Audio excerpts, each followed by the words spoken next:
साथियों, समस्याएं किसकी नहीं है। मुसीबतों से मत घबराए दोस्त, ये तो आती जाती रहेंगी। जिस दिन तूने नजरिया बदल लिया, तेरी दुनिया बदल जाएगी।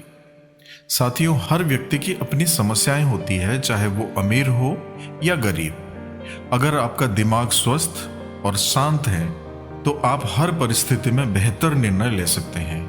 अगर आपके पास एक अच्छा परिवार और अच्छे दोस्त हैं तो आप दुनिया के सबसे भाग्यशाली व्यक्ति हैं। साथियों, एक सज्जन व्यक्ति थे जो अपने जीवन में बहुत दुखी और परेशान रहते थे। जब वो 50 साल के उम्र से ज्यादा के हुए तो उनकी पत्नी ने उन्हें एक संत के पास लेकर गई और बोली, महात्मा जी, ये मेरे पति हैं जो बड़े परेशान रहते हैं, जीवन से दुखी रहते हैं। संत ने ध्यान लगाया और सब सही पाया। फिर संत ने उसकी पत्नी को बाहर बैठने को कहा और सज्जन से पूछा कि अब तुम बताओ, क्या दुख है तुम्हें। सज्जन कहते हैं कि महाराज जी, मैं बहुत परेशान हूं, चिंताओं से दब गया हूं। नौकरी का प्रेशर है, बच्चों की पढ़ाई और जॉब की टेंशन है, मकान का लोन है, गाड़ी का लोन है। कुछ नहीं करता मैं। दुनिया मुझे तोप समझती है, पर मेरे पास कारतूस जितना भी सामान नहीं है। इसलिए मैं दुखी हूं, डिप्रेशन में हूं। कहते हुए पूरे जीवन की किताब खोल डाली।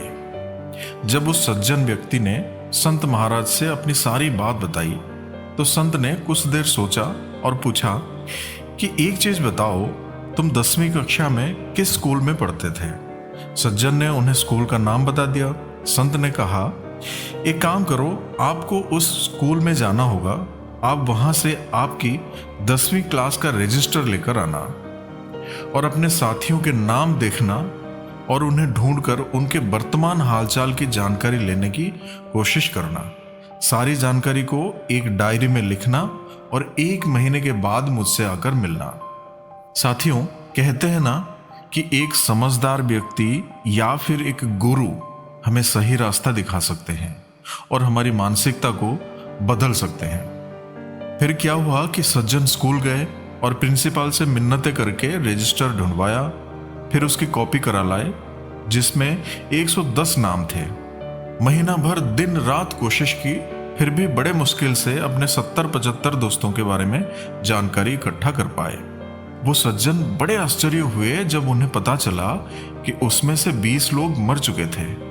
10 लोग ऐसे थे, किसी की पत्नी मर चुकी थी, किसी का पति मर चुका था और 10 के तलाक हो गए थे।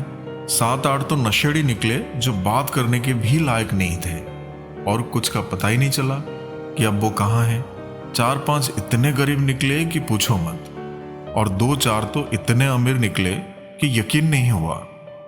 कुछ तो कैंसर में पीड़ित थे, कुछ डायबिटीज, अस्थमा या दिल के रोगी निकले। 1-2 लोग एक्सीडेंट में हाथ पांव या फिर रीढ़ की हड्डी में चोट से बिस्तर पर पड़े थे। कुछ के बच्चे पागल, आवारा या फिर निकम्मे निकले थे। एक तो जेल में था, एक तो 50 के उम्र में सेटल हुआ था, इसलिए अब जाके शादी करना चाहता था। एक अभी भी सेटल नहीं था, पर 2 तलाक के बावजूद तीसरी शादी के चक्कर में था। साथियों, महीने भर में 10वीं कक्षा का रजिस्टर भाग्य की व्यथा खुद सुना रहा था। अब जब वो संत के पास आया तो संत ने पूछा, अब बताओ तुम्हारे दुख कैसा है तुम्हारा डिप्रेशन। पर इन सज्जन को समझ आ गया था कि उन्हें ना तो कोई बीमारी है, ना ही वो भूखे मर रहे हैं। दिमाग एकदम सही है, ना ही कोर्ट कचहरी, पुलिस, वकीलों से उसका पाला पड़ा। उसके बीवी बच्चे सब बहुत अच्छे हैं, स्वस्थ हैं, वो भी स्वस्थ है। तो वो जो सज्जन व्यक्ति थे, उनको महसूस हुआ कि दुनिया में वाकई बहुत दुख है और वो कितना भाग्यशाली है। साथियों, कई बार हमारी परेशानियों का समाधान हमारे ही भीतर होता है। हमें बस सही सोच, सही नजरिए की जरूरत होती है। कई बार हम अपनी परेशानियों को बहुत बड़ा समझते हैं, लेकिन वहीं जब हम दूसरों की स्थितियां देखते हैं तो हमें यह एहसास होता है कि हम कितने भाग्यशाली हैं। हर किसी की जिंदगी में अलग अलग संघर्ष होते हैं। अपनी खुशियों को दूसरों के जीवन से तुलना करके बर्बाद ना करें। जो आपके पास है उसके लिए ईश्वर को धन्यवाद दें। साथियों, धन, दौलत, पैसा, संपत्ति या फिर प्रसिद्धि, इन सबसे ज्यादा जरूरी है कि आप और आपका परिवार स्वस्थ और खुशहाल हो। जीवन में उतार चढ़ाव तो आते रहते हैं, समय बदलता रहता है, इसलिए मुश्किल वक्त को स्थायी ना माने। खुश रहें, मस्त रहें और स्वस्थ रहें। आशा करते हैं ये छोटी सी कहानी आप लोगों को अच्छी लगी होगी। कहानी अच्छी लगी हो तो वीडियो को लाइक और शेयर करें, हमारे चैनल को सब्सक्राइब करना ना भूलें। तो फिर मिलेंगे साथियों अगले कहानी के साथ। तब तक के लिए अपना ख्याल रखना और हमेशा हंसते मुस्कुराते हुए रहना।